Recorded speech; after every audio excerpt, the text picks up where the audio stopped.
untuk untuk menentukan status gizi baik itu individu maupun rumah tangga atau masyarakat begitu ya. Nah, untuk penentuan status gizi sendiri itu ada berbagai metode. Jadi ada penentuan status gizi langsung dan penentuan status gizi yang tidak langsung. Untuk penentuan status gizi langsung, nanti yang memberikan materi adalah saya. Dan untuk penentuan status gizi tidak langsung, itu yang memberi materi adalah Bu Ani. Kemudian untuk penentuan status gizi yang langsung, itu nanti ada biofisik, biokimia, kemudian juga ada antropometri,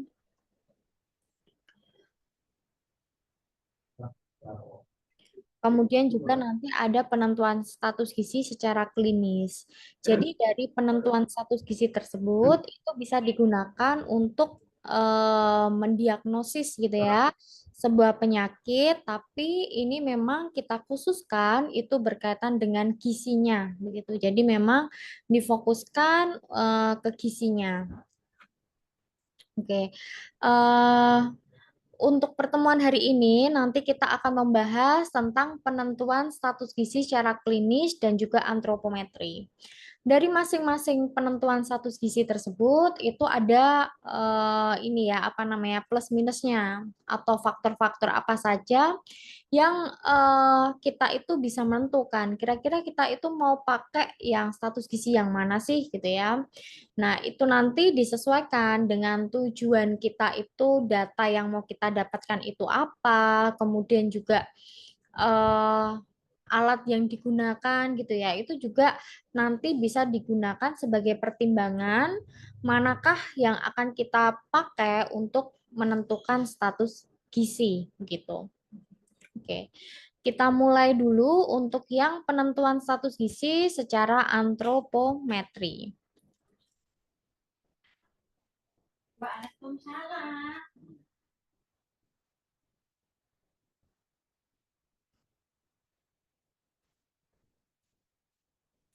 Oke, kita mulai.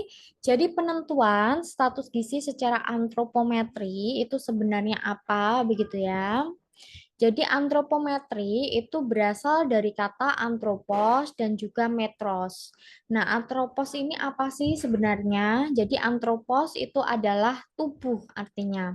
Sedangkan metros itu artinya ukuran. Jadi bagaimana kita itu melihat ukuran dari tubuh kita gitu ya, itu bisa digunakan sebagai penentuan status gizi juga gitu.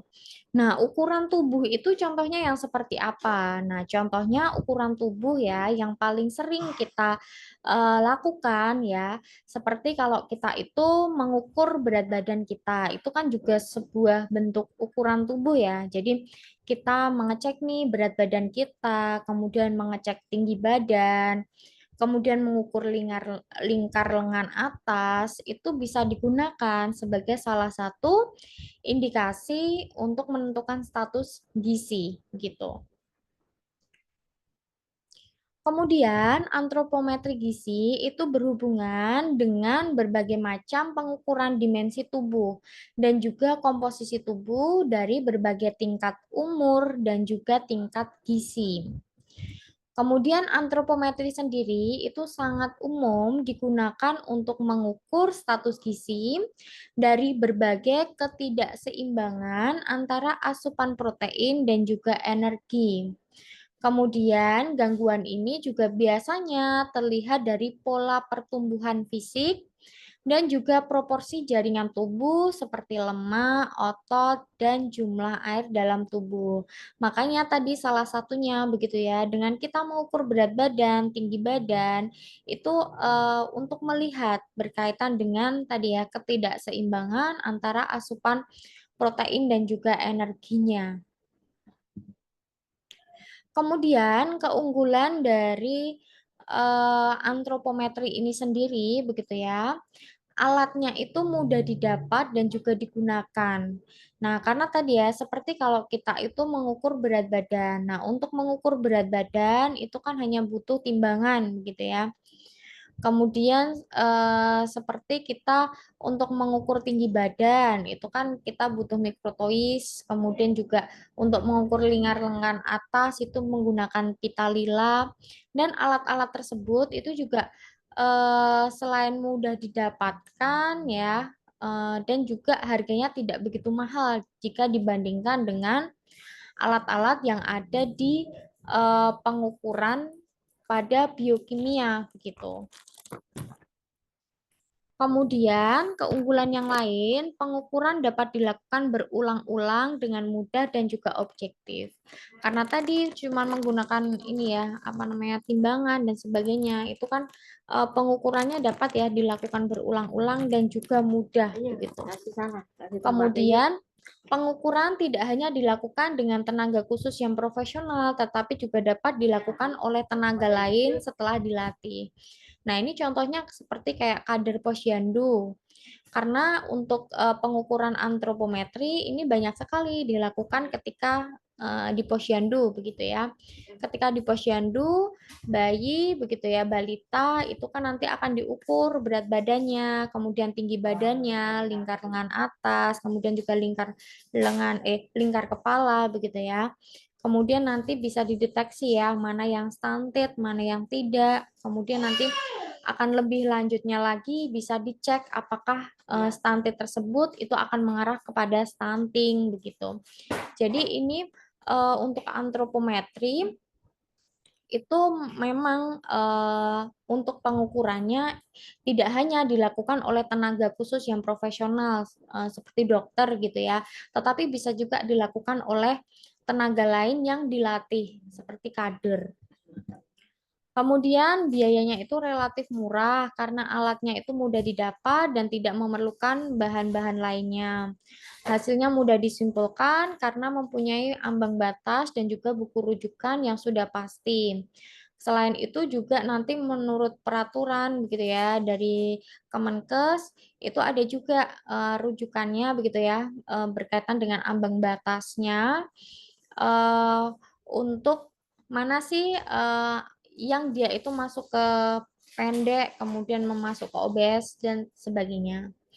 Kemudian secara ilmiah itu diakui kebenarannya. Nah, kelemahannya itu tidak sensitif karena tidak dapat membedakan kekurangan zat gizi tertentu seperti zinc dan Fe.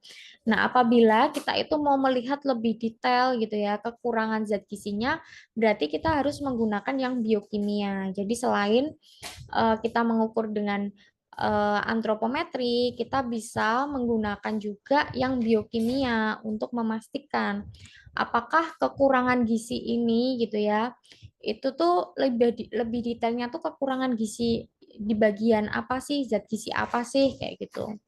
Kemudian kesalahan yang terjadi pada saat pengukuran dapat mempengaruhi presisi, akurasi, dan juga validitas pengukuran dari antropometri. Jadi memang tadi ya, karena memang ketika proses pengukuran begitu ya, itu terkadang kan kalau kita mengukur anak bayi atau balita begitu ya, kadang kan kalau diukur tuh kadang suka rewel dan sebagainya. Nah, kita kurang setengah senti atau salah 1 senti saja itu kan juga akan mengurangi presisi ya dari pengukuran tersebut. Padahal yang dimasukkan ke dalam rumus itu adalah dari hasil pengukurannya tadi begitu. Jadi memang kelemahannya ya itu tadi ya apabila ada beberapa faktor gitu ya yang menyebabkan itu menjadi tidak presisi gitu.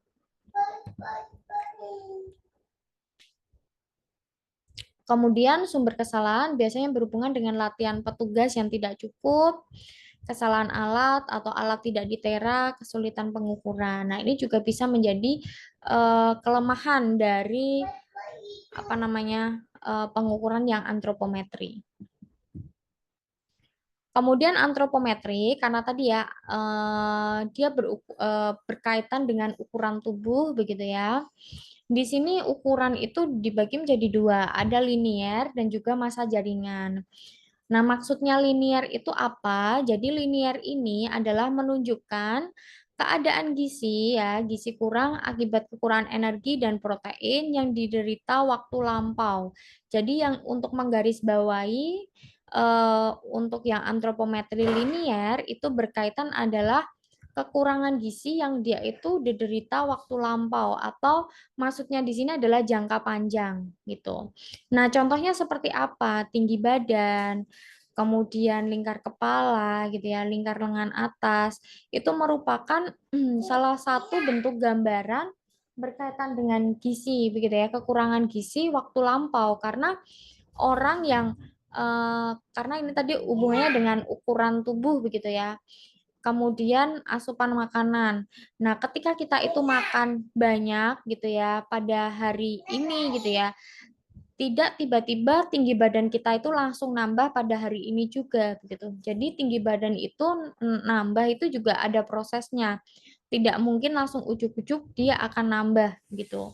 Jadi memang kalau untuk tadi ya contoh tinggi badan, lingkar lengan atas gitu ya, itu memang kekurangan gizinya itu dia pada jangka yang lumayan panjang gitu ya. Jadi tidak saat pengukuran langsung ketika sekarang dia puasa langsung tinggi badannya itu menyusut kan tidak begitu ya. Jadi memang kejadiannya itu adalah pada jangka panjang. Kemudian kalau ukuran antropometri berkaitan dengan massa jaringan, ini berarti gambarannya adalah menunjukkan keadaan gizi akibat kekurangan gizi begitu ya, energi dan protein yang diderita sekarang atau pada saat pengukuran. Nah, contohnya tadi yang berat badan gitu ya. Ketika kita makan sekarang itu banyak, itu pasti berat badan kita juga akan naik juga gitu ya. Walaupun mungkin naik berapa gram gitu ya, tapi pasti naik gitu. Tetapi kalau kita makannya dikit itu juga pasti akan turun juga begitu. Jadi memang kalau untuk yang massa jaringan ini ya, ini berarti dia itu apa ya namanya ya, kekurangan gizinya gitu ya. Itu dengan kita melihat berat badan tadi gitu ya, itu bisa dilihat pada saat pengukuran begitu. Kemudian jenis parameter penentuan status gizi secara antropometri. Dengan cara kita akan melihat umurnya karena beda umur, beda jenis kelamin begitu ya. Itu juga beda untuk bagaimana kita itu menentukan status gizinya dan rumusnya pun juga berbeda juga. Kemudian untuk penentuan status gizi dengan antropometri untuk umur begitu ya. Jadi batasan umur yang digunakan di sini adalah tahun umur penuh untuk anak umur 0 sampai 5 tahun. Oh, mohon maaf untuk umur batasan umur digunakan adalah tahun umur penuh dan juga untuk anak umur 0 sampai 5 tahun digunakan bulan usia penuh. Jadi di sini untuk penggunaan umur begitu ya, itu ada dua. Jadi umur penuh dan juga ada bulan usia penuh. Nah, untuk 0 sampai 5 tahun itu menggunakan bulan. Jadi nanti kalau ada anak datang ke posyandu begitu ya, kita lihat apa namanya tanggal lahirnya kapan, kemudian datang ke posyandu kapan. Kita akan cek umur hari ini tuh berapa gitu ya. Kemudian dari tahun kita ubah menjadi bulan gitu. Jadi kita akan melihat usianya begitu ya itu berapa. Nah, apabila di atas 5 tahun itu berarti kita pakainya tahun umur penuh. Tetapi kalau di bawah 5 tahun itu pakainya bulan penuh. Nah, kenapa kok kita ganti ke bulan gitu ya? Karena memang kalau menurut peraturannya gitu ya, peraturan yang ada di Kementerian Kemenkes itu eh, tabel untuk antropometri itu memang dalam bentuk bulan begitu ya untuk usia 0 sampai 5 tahun. Jadi ini contohnya tahun usia penuh itu 7 tahun, 2 bulan berarti dihitungnya 7 tahun karena kan di atas 5 tahun gitu ya. Jadi langsung dihitung tahunnya saja. Tetapi kalau nanti dia umurnya adalah di bawah 5 tahun, itu berarti kita hitungnya adalah eh, apa namanya bulannya gitu ya. Jadi kita ubah menjadi bulan. Nah, ini untuk melihat standar antropometri penilaian status gizi itu bisa di-download ke Peraturan Menteri Kesehatan Nomor 2 Tahun 2020 berkaitan dengan standar antropometri penilaian status gizi. Walaupun mungkin kalau zaman sekarang ini kan ini ya banyak teknologi yang lebih, maksudnya kita udah bisa memasukkan rumus ke apa namanya aplikasi begitu ya. Tetapi ini cara manualnya begitu ya, cara manualnya untuk menghitung berkaitan dengan status gizi dengan nanti kita mencari Z-score-nya begitu. Nah, dalam perhitungannya begitu ya, itu berarti yang perlu kita perhatikan adalah jenis kelamin dan juga umur. Jadi, memang jenis kelamin dan umur ini antara perempuan dan laki-laki itu untuk tabel antropometrinya itu untuk Z-score-nya tadi ya, itu eh, berbeda untuk nilai mediannya, kemudian untuk nilai simpangan bakunya, gitu ya, itu berbeda. Jadi nanti ketika ada bayi atau balita begitu ya, itu datang ke posyandu untuk ini ya melihat begitu ya. Kita cek dulu umurnya itu berapa, kemudian kita bisa melihat berkaitan dengan gizinya, dengan kita itu mau melakukan apa namanya pengukuran gitu ya. Itu menggunakan apa indeksnya? Berat badan per umur, tinggi badan per umur, berat badan per tinggi badan atau menggunakan IMT. Nah, kalau menggunakan berat badan per umur, tinggi badan per umur, berat badan per TB, tinggi badan gitu ya. Itu tetap mencarinya dengan Z-score-nya. Jadi kita cari Z-score-nya itu berapa. Nah, Z-score ini cara menghitungnya itu adalah dengan kita itu mencari nilai individu dikurangi nilai median baku rujukannya, kemudian dibagi nilai simpangan baku rujukan. Nah, untuk Z-score ini rumusnya itu pakem pakai rumus ini begitu ya. Mau dia itu pakai yang indeks berat badan per umur, tinggi badan per umur, berat badan, tinggi badan gitu ya dan seterusnya itu tetap untuk mencari Z-score itu menggunakan menggunakan rumus ini. Nilai individu dikurangi nilai median baku rujukan per nilai simpangan baku rujukan. Nah, nanti tinggal kita itu mencari nilai median dan nilai simpangannya begitu ya. Itu tergantung tadi kalau kita menggunakan rumus yang berat badan per umur, berarti nanti di peraturan begitu ya, di Permenkes tadi silakan dicari ya. Itu yang dia itu menggunakan tabel yang berat badan per umur begitu. Kemudian juga kita harus melihat dia jenis kelaminnya laki-laki atau perempuan, serta dicek juga umurnya berapa begitu.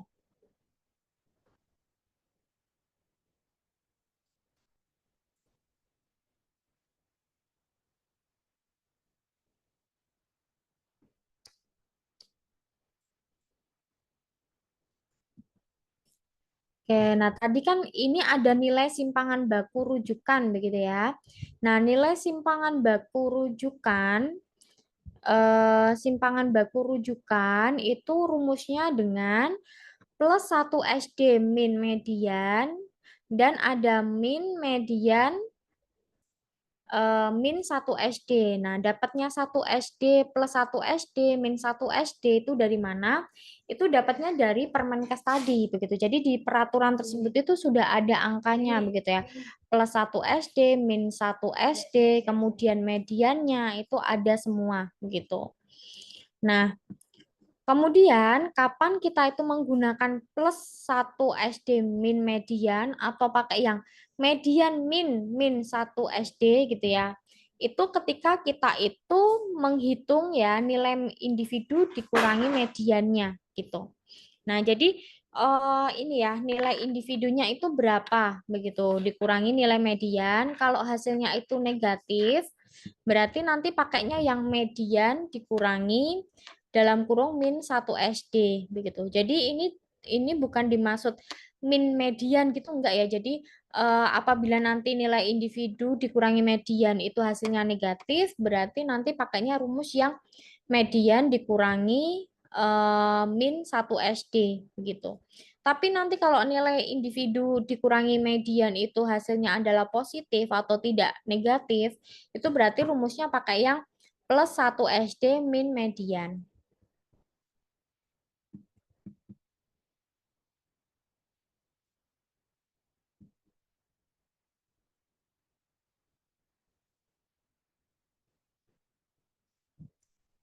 Oke, kemudian untuk nilai individu sendiri, begitu ya, apabila tadi pakainya yang berat badan per umur, berarti nilai individunya itu apa? Nilai dari berat badannya. Jadi berat badannya berapa, begitu ya. Oh, berat badannya, eh, oke, berat badannya contoh di sini adalah 5 kilo, begitu. Berarti nanti nilai individunya adalah 5, begitu. Kemudian dikurangi nilai mediannya, gitu ya. Nah, median di sini berarti nanti harus dilihat jenis kelamin, umur, sama indeks yang digunakan itu dia menggunakan yang mana begitu ya. Dengan BB per umur kah, atau tinggi badan per umur kah, berat badan per tinggi badan, begitu ya. Setelah itu, ketika nanti nilai individu dikurangi median, itu sudah ketahuan berapa nilainya itu plus atau negatif gitu ya. Berarti nanti untuk mencari nilai simpangan baku rujukan itu disesuaikan dengan hasil yang ada di atas tadi, plus atau negatif. Kalau hasilnya itu plus, berarti nanti rumusnya untuk nilai baku rujukannya itu adalah plus 1 SD min median gitu. Nah, dapatnya plus 1 SD median itu dari mana? Nanti kita bisa lihat dari Permenkes ini karena eh, di sini sudah terlihat begitu ya. Contoh ini untuk yang berat badan. Jadi memang tadi ya untuk indeksnya itu mengukur menggunakan apa itu memang masing-masing itu berbeda. Di sini ada berat badan per umur, kemudian juga anak laki-laki atau perempuan itu juga berbeda juga begitu ya. Ini untuk yang anak laki-laki umur 0 sampai 60 bulan.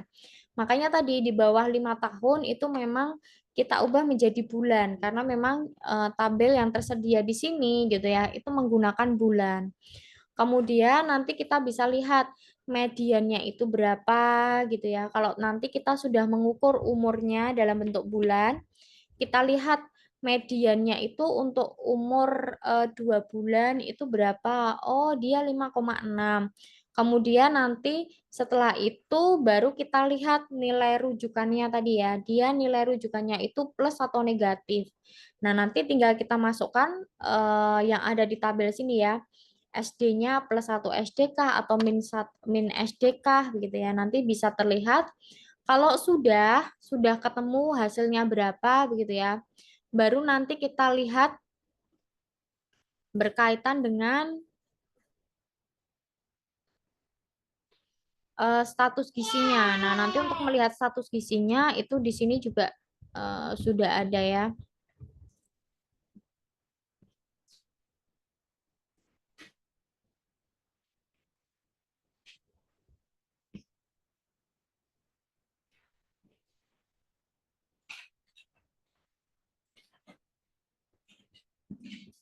Untuk melihat status gizi.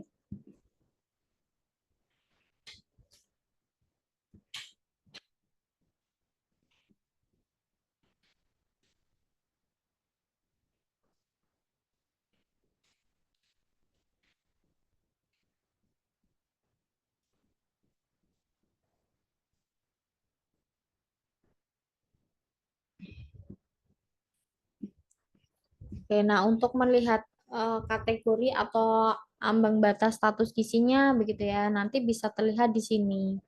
Begitu.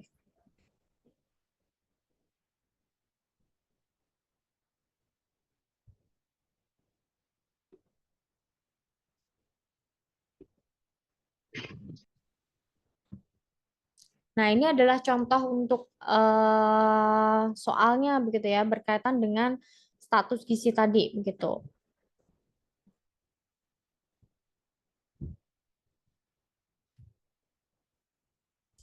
Nah, ketika nanti kita sudah mendapatkan hasilnya begitu ya, berapa.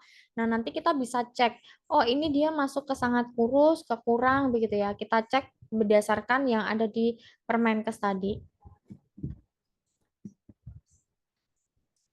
Oke, kemudian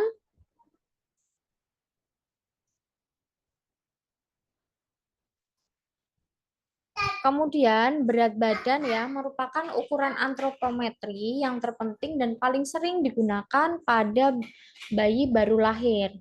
Berat badan yang digunakan untuk mendiagnosa bayi normal atau BBLR gitu ya. Nah, BBLR itu dikatakan dia berat badannya itu kurang dari 2.500. Kemudian pada masa bayi balita, berat badan dapat digunakan untuk melihat laju pertumbuhan fisik maupun juga status gizinya. Karena biasanya kalau berat badannya itu nambah, tinggi badannya pun itu juga akan mengikuti begitu ya untuk anak bayi balita gitu. Kemudian berat badan itu menggambarkan jumlah dari protein, lemak, air, dan mineral pada tulangnya. Kemudian pada remaja, lemak tubuh itu cenderung meningkat dan protein otot menurun. Pada kemudian untuk tinggi badan merupakan parameter yang penting bagi keadaan yang telah lalu dan keadaan sekarang. Jika umur kemudian tinggi badan merupakan ukuran kedua yang penting karena dapat menghubungkan berat badan terhadap tinggi badan.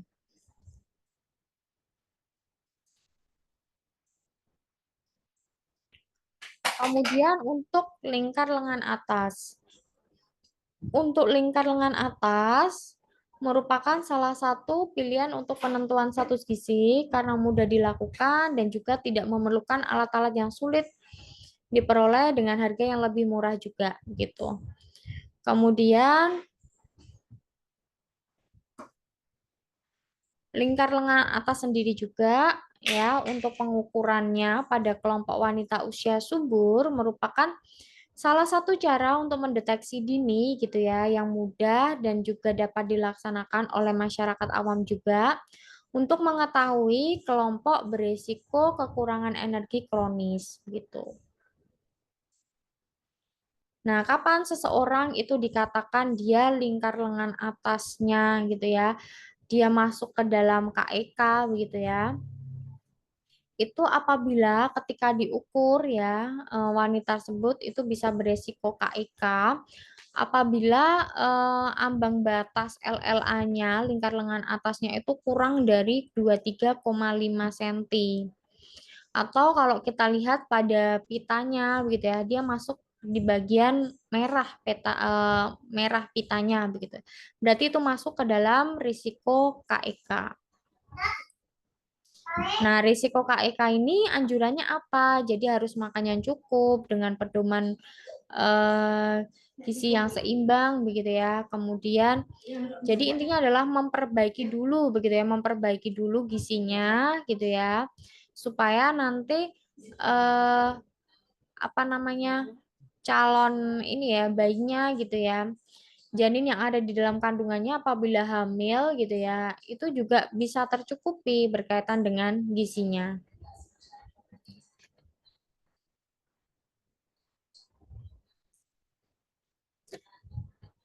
Karena ditakutkan begitu ya, kalau berkaitan tentang dia lingkar lengan atas itu kan berarti kan dia gizinya mengalami gizi kurang pada apa namanya waktu yang lampau begitu ya. Itu kan berarti berkaitan dengan lifestyle juga ya. Eh, Gaya dalam makan itu juga akan berpengaruh juga gitu ya. Atau mungkin ada penyakit infeksi yang lainnya yang menyebabkan mungkin apa namanya berat badannya tidak bisa bertambah begitu. Sehingga memang dibutuhkan sekali untuk cek gitu ya supaya kita mengetahui apakah kita itu mengalami KIK atau tidak.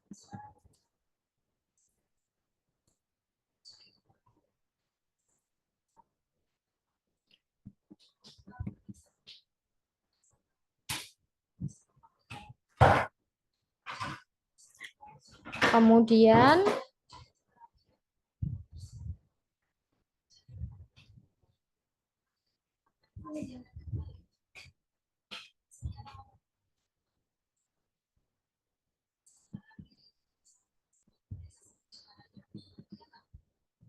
oke, nah ini merupakan tadi ya untuk pita lilanya begitu.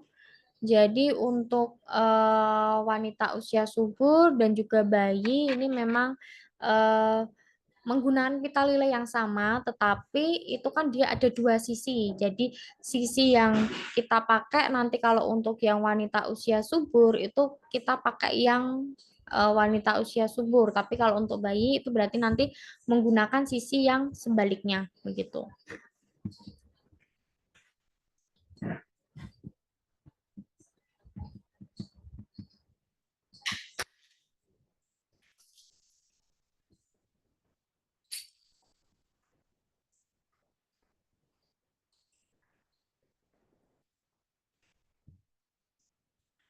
Kemudian kesalahan dalam pengukuran, apa saja yang bisa menyebabkan kesalahan pengukuran dalam antropometri?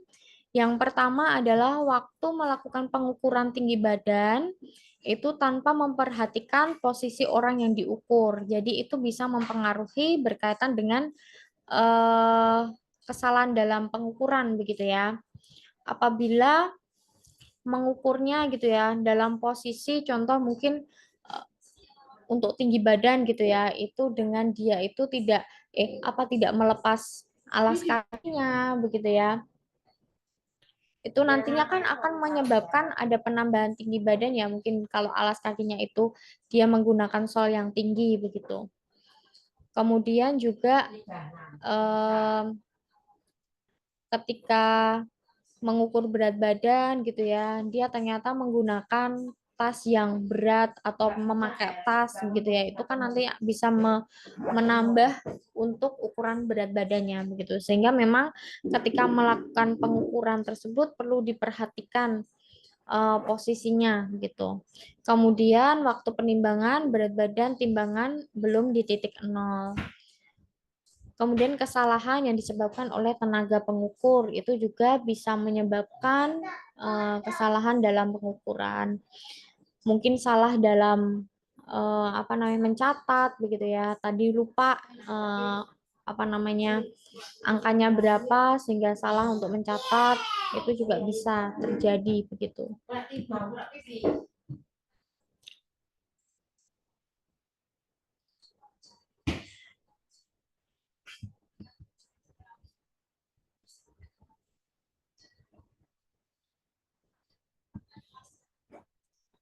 Oke, nah itu tadi adalah materi berkaitan dengan antropometri, pengukuran antropometri. Kemudian kita lanjutkan ke yang klinis, begitu ya.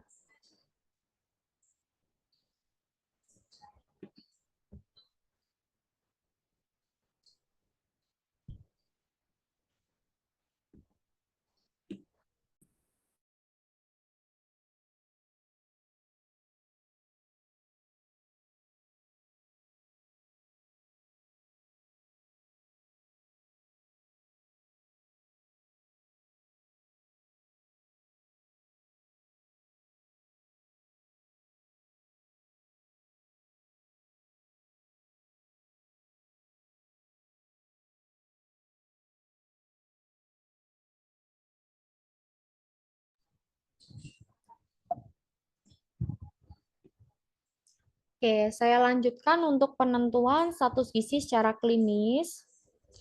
Berarti untuk penentuan status gizi secara klinis, kita akan melihat begitu ya, berkaitan dengan perubahan pada jaringan epitel pada tubuh itu seperti apa.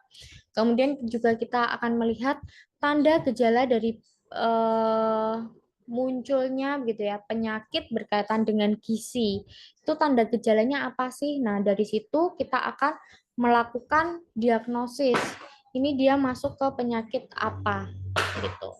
Tetapi memang untuk penentuan status gizi secara klinis ini lebih baik kalau dikuatkan gitu ya dengan penentuan status gizi yang lain. Jadi mungkin bisa kita gunakan juga untuk yang penentuan status gizi menggunakan biokimia.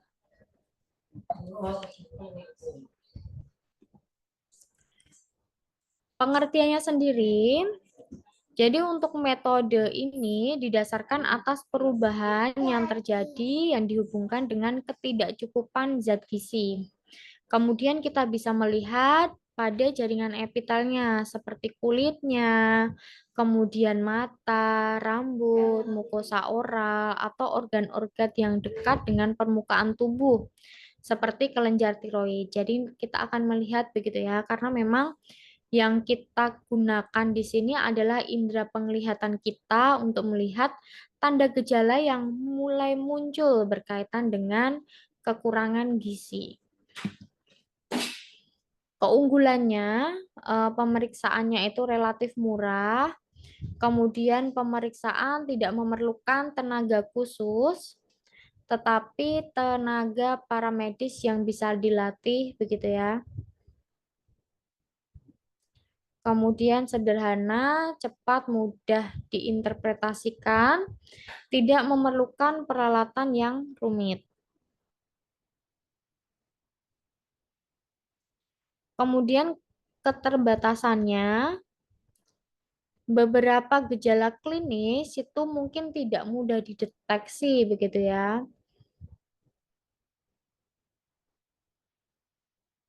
Kemudian gejala klinis tidak bersifat spesifik karena mungkin ada beberapa gejala gitu ya yang hampir mirip gitu ya. Mungkin penyakit A, B, C gitu ya. Itu tuh muncul gejala demam gitu. Sehingga kan akan menyebabkan bingung ya apabila yang muncul itu baru ada demam gitu.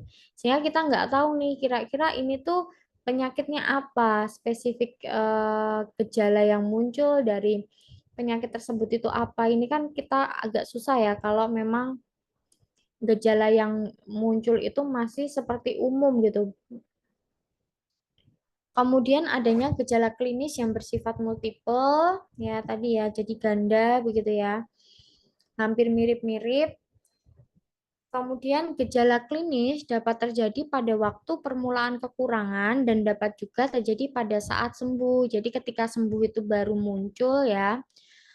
Ada juga nih yang dia permulaan kekurangan zat gizi baru muncul juga gitu ya. Jadi memang ini tergantung imun kita juga ya yang akan berpengaruh terhadap munculnya penyakit ini begitu. Kemudian adanya variasi dalam gejala klinis yang timbul. Untuk pemeriksaan klinis sendiri itu dibagi menjadi dua. Jadi kita akan melihat riwayat medisnya, jadi riwayat kesehatannya gitu ya. Itu sebelum ini tuh dia pernah punya penyakit apa saja. Itu kita akan lihat begitu ya riwayat medisnya. Kemudian yang kedua adalah dengan melakukan pemeriksaan fisik dengan kita lihat adakah perubahan begitu ya, perubahan di kulitnya, mata, mulut. Kemudian untuk riwayat medis yang terdapat di data riwayat medis itu yang pertama pastinya identitas penderita, kemudian juga lingkungan fisik dan sosial budaya karena memang kan untuk ini penyakit yang khusus kita itu mau melihat berkaitan dengan malnutrisi begitu ya. Jadi kesalahan dalam gizi gitu ya. Sehingga kita akan melihat juga ya lingkungan fisik dan sosial budaya karena ini nanti bisa juga kita kaitkan pada penentuan status gizi yang ekologi. Jadi kita mau melihat lingkungan fisik di sana itu seperti apakah gitu ya. Kemudian sosial budayanya, apakah ada adat istiadat yang mungkin melarang kita memakan sesuatu gitu ya, yang ada kaitannya dengan tinggi gizi, kandungan gizinya gitu, sehingga menyebabkan daerah tersebut itu banyak nih anak-anak yang mengalami kekurangan gizi karena adanya sebuah aturan tidak boleh makan apa ya yang sesuatu yang amis gitu ya. Padahal biasanya kan yang amis-amis ini kan proteinnya tinggi begitu ya. Nah, ini juga akan berpengaruh kepada gizinya. Kemudian yang perlu kita tanyakan juga berkaitan dengan sejarah timbulnya gejala penyakit.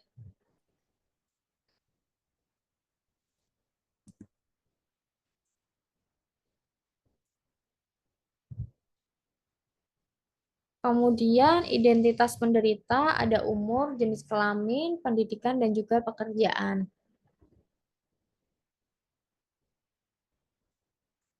Untuk lingkungan fisik dan sosial budaya, timbulnya penyakit tersebut ya, malnutrisi itu bisa karena lingkungan fisik berkaitan dengan keadaan kesuburan tanah. Jadi kalau di sana kesuburan tanahnya itu atau tanahnya itu tidak subur begitu ya, berarti kan sulit untuk ditanami bahan makanan. Nah, bisa jadi kekurangan nutrisi gitu ya, gizi kurang di sana itu berkaitan dengan ketersediaan gitu ya pangan yang ada di rumah tangga atau ketahanan pangan yang di sana itu memang kurang sehingga memang bisa menyebabkan malnutrisi. Kemudian lingkungan sosial dan budaya, jadi berkaitan dengan kepercayaan, kebiasaan, adat istiadat, itu juga bisa berpengaruh terhadap gizi. Kemudian sejarah timbulnya gejala penyakit, berarti kita harus menanyakan berkaitan dengan kapan berat badan itu mulai turun, kemudian kapan ada gejala berkaitan dengan nafsu makan yang menurun, kemudian kapan ada gejala itu muntah atau mungkin diare, begitu ya. Karena kan ini juga menyebabkan banyak cairan dan juga makanan yang keluar dari tubuh kita. Jadi harus kita tanya kapan itu apakah ada muntah atau diare, begitu ya. Kemudian data-data tambahan itu yang perlu kita tanyakan berkaitan dengan riwayat infeksi akut atau kronis karena seseorang yang mengalami infeksi begitu ya itu apabila tidak diobati secara cepat begitu ya atau mungkin tidak diobati secara tepat datang ke vaskes itu kan akan berdampak begitu ya berdampak pada berat badannya yang mungkin nanti akan semakin turun begitu. Padahal tadi untuk penentuan status gizi ini kan bisa dengan cara kita menggunakan rumus saya berat badan, tinggi badan dan sebagainya. Sehingga memang riwayat infeksi ini itu juga akan berpengaruh terhadap gizi seseorang. Karena biasanya kalau kita itu sakit, itu kan akan menyebabkan nafsu makan yang turun begitu ya. Nah, ketika nafsu makan turun, itu bisa berdampak juga ya kepada kita jadi nggak mau makan, kemudian juga berdampak ke gizi.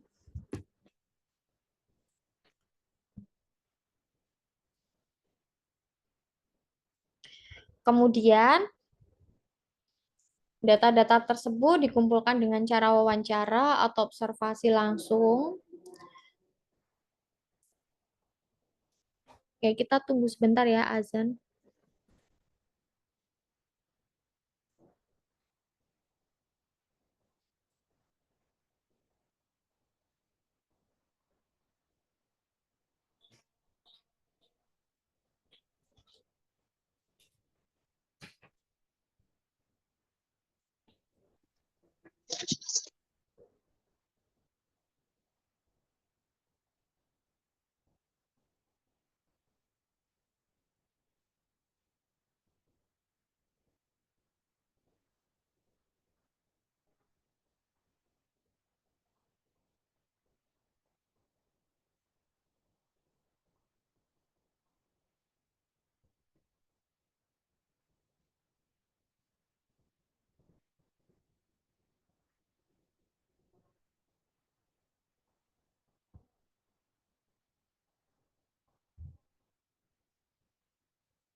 Oke, kemudian dilanjutkan lagi. Data-data yang dikumpulkan itu dengan cara wawancara atau dengan observasi langsung di rumah dan juga lingkungan dari responden.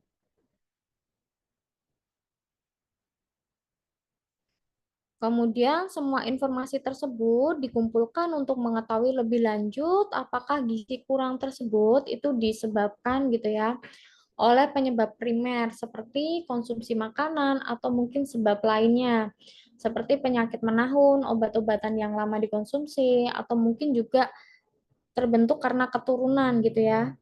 Tidak terbentuknya enzim pencernaan sehingga terganggunya proses pencernaan makanan.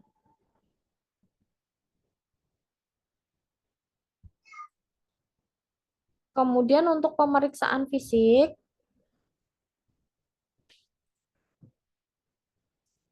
untuk pemeriksaan fisik yang diamati adalah pada perubahan fisik. Dilihat dari perubahan kulit atau pada jaringan epitel. Jadi kita lihat kulit, mata, rambut, dan juga mukosa oral. Nah, ketika kita melakukan pemeriksaan fisik, nanti kita akan melihat atau mengkategorikan begitu ya menjadi 3 kelompok kategori. Ada kelompok 1, 2, dan juga 3. Nah, kelompok 1 ini berhubungan dengan kurang gizi. Kelompok 2 itu berarti dia membutuhkan investigasi. Jadi bisa jadi ini adalah eh, dia kekurangan gizi ini memang penyakit tersebut memang disebabkan karena kekurangan gizi begitu. Tapi bisa jadi juga bukan karena kekurangan gizi atau mungkin karena infeksi begitu ya. Kemudian kalau kelompok 3 ini berarti dia itu untuk tanda dan gejalanya itu tidak berkaitan dengan gizi yang salah. Gizi yang salah itu maksudnya adalah gizi kurang maupun gizi lebih. Nah, jadi untuk kelompok 1 tanda-tanda yang memang benar berhubungan dengan kurang gizi itu bisa karena kekurangan salah satu zat gizi atau lebih yang dibutuhkan tubuh. Nah, contohnya di sini ketika kita melihat pada mata begitu ya, itu konjungtivanya pucat. Itu bisa jadi dia itu terkena anemia. Nah, tetapi untuk lebih lebih pastinya begitu ya, itu bisa dilakukan untuk pemeriksaan di biokimianya gitu ya dengan menggunakan darah, kemudian kita cek Hb-nya itu seperti apa. Kemudian untuk kelompok 2 ini berarti untuk tanda-tanda yang membutuhkan investigasi lebih lanjut karena tanda-tanda ini tuh mungkin karena bisa jadi karena gizi, bisa jadi juga karena faktor lain gitu ya.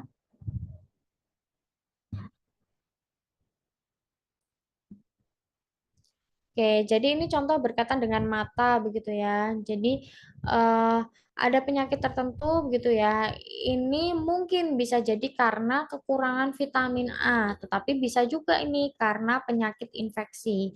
Sehingga membutuhkan pemeriksaan penunjang lain untuk menegakkan ini apakah penyebabnya itu karena gizi gitu ya, gizi yang salah tadi atau mungkin oleh penyakit infeksi.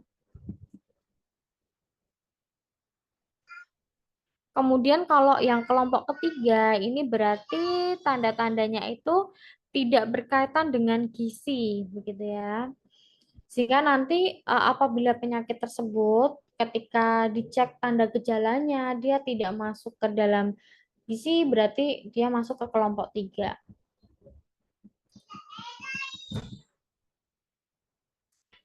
Oke, kemudian metode penentuan KEP, maka perlu melakukan pemeriksaan terhadap target organ gitu ya.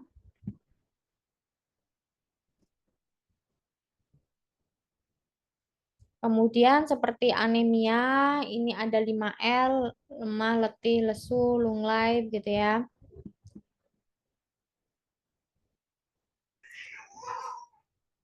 Kemudian untuk metode penentuan anemia berarti kita akan melihat pemeriksaan secara inspeksi Kita lihat target organnya gitu ya di bagian mata, kuku, bibir dan juga lidahnya.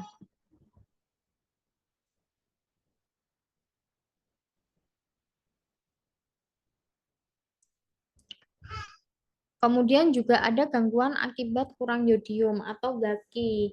Pada GAGI sendiri ini ada grade 0 sampai grade 3. Jadi kita akan mengecek berkaitan dengan kelenjar gondoknya gitu ya.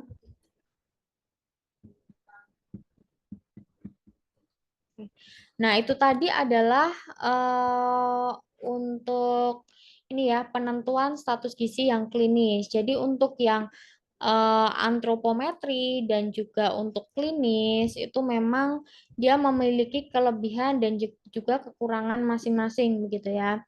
Nah, untuk yang penentuan status gizi yang klinis itu berarti kita akan melihat begitu ya berkaitan dengan perubahan pada jaringan epitelnya begitu. Kita akan melihat tanda gejalanya penyakit itu seperti apa. Kemudian akan kita diagnosis gitu ya dari riwayat medisnya, kemudian juga pemeriksaan fisiknya begitu. Nah, tetapi supaya apa namanya penegakan diagnosis tadi gitu ya itu tepat untuk klinis ini tadi kan perlu untuk adanya pemeriksaan penunjang yang lainnya begitu ya. Jadi dengan kita melihat pemeriksaan laboratoriumnya menggunakan penentuan status gizi yang biokimia. Nah, tetapi kalau yang untuk antropometri berarti kita akan melihat status gizi gitu ya seseorang dengan melihat ukuran pada badan gitu ya. Nah, ukuran pada badan ini contohnya yang seperti apa dengan kita bisa mengecek berat badannya gitu ya. Kita butuh bahan-bahannya ibaratnya gitu ya. Itu adalah berat badan, bisa juga dengan tinggi badan. Kemudian nanti kita bisa masukkan gitu ya dengan rumus IMT begitu ya. Kemudian juga bisa kita menggunakan rumus tadi ya untuk yang eh, umur 0 sampai 60 bulan itu berarti bisa menggunakan rumus yang berat badan per umur, tinggi badan per umur. Kita cari Z-skornya itu berapa, kemudian kita bandingkan dengan Permenkes 2020 berkaitan dengan standar antropometrinya. Setelah nanti nilainya Z-skornya itu ketemu, baru kita akan menentukan untuk status gizinya itu masuk ke dalam mana sih begitu. Jadi itu tadi adalah untuk yang penentuan status gizi yang secara langsung. Dari sini mungkin Bapak Ibu ada yang ingin ditanyakan begitu? Bu izin bertanya yang tadi tentang antropometri, J. itu kalau pengukuran antropometri kan pakai alat nih Bu. Alatnya itu sebaiknya dikalibrasinya berapa? Selang waktunya tuh berapa Bu? Kalibrasi alatnya. Oke, jadi untuk kalibrasi alat begitu ya, itu maksimal adalah 6 bulan begitu ya Bu. Tetapi kita juga bisa melihat dulu begitu, melihat dulu pastinya ketika kita apa namanya mau menggunakan gitu ya, kita akan cek dulu ya. Apalagi kan ini yang paling eh, apa namanya yang harus sering kita cek itu ya yang berat badan ya Bu. Karena kalau yang untuk tinggi badan itu kan kita biasanya menggunakan bisa menggunakan mikrotois gitu ya. Tapi untuk yang berat badan ini kan kadang dia nggak ada di titik nol kayak gitu. Jadi memang sebelum digunakan itu dicek dulu dia sudah di titik nol apa belum begitu ya. Kemudian juga maksimal untuk kalibrasi itu 6 bulan begitu Bu. Baik Bu, terima kasih. Oke.